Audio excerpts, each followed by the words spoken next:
منصور: هوا نوې ګرمه شوې، زموږ بریدونه به سخت زور واخلي. پام وکړئ دننه دې تازه ومیم خبر ده. دوستانو په سر کې زموږ کوم که چیرې مو زموږ یوټیوب چینل نه وي سبسکرایب کړی، نو همدا اوس یې سبسکرایب کړئ تر څو نوي تازه معلومات تر تاسو در ورسیږي. د مقاومت په نوم جبهې د رهبرۍ یو غړي حفیظ منصور ویلي چې سږکال به د طالبانو لپاره خونړي وي. ښاغلی منصور په خپلې تازه مرکه کې زیاته کړې چې افغانستان کې هوا تازه ګرمه شوې چې دوی د طالبانو خلاف خپلو سختو او پیچلو بریدونو ته تابعیان نشي.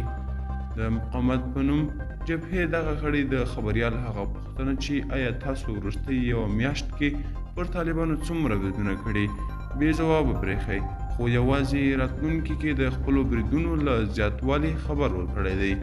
دا و چمتو کړی خبر، تر بیا ښې چارې ښه وخت.